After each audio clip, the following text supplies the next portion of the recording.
Nah, ini jalan yang sudah ditanami pisang oleh warga karena rusak. Ini bentuk protes warga.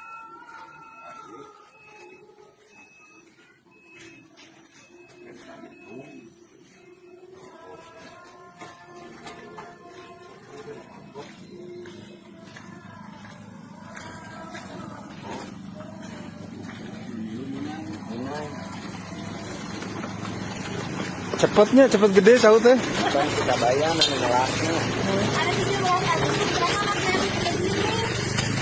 buat Agustusnya.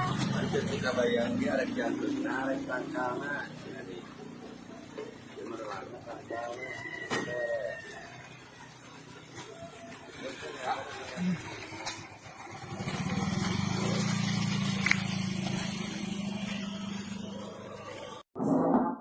apa maksudnya itu? Apa disuruh orang lain?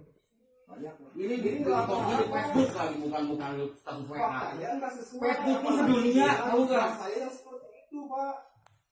Apa maksudnya Anda? Apa maksudnya? Tujuannya apa? Kalau saya itu memang nggak ada tujuan apa-apa, Pak. Saya cuma Kenapa posting di Facebook? postingnya kan nggak berani menyebut desa, nggak berani. Ada. Apa menurut keberanian desa? Itu kan sungai, saya nyebutnya bukan jalan. Ada desa itu, baca dong Pak, baca lagi. Itu sungai. Jangan nangkang kamu, ha? Assalamualaikum warahmatullahi wabarakatuh. Saya Eko Purcahyanto ingin mengklarifikasi perihal postingan saya di media sosial Facebook ini mengenai foto jalan yang rusak. Saya menyatakan tidak ada maksud apapun dan menjelekkan pihak manapun.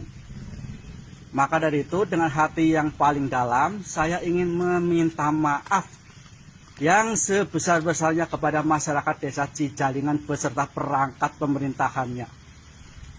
Atas postingan saya yang kemarin tanggal 8 Maret 2020, sekali lagi saya minta maaf yang sebesar-besarnya. Assalamualaikum warahmatullahi wabarakatuh.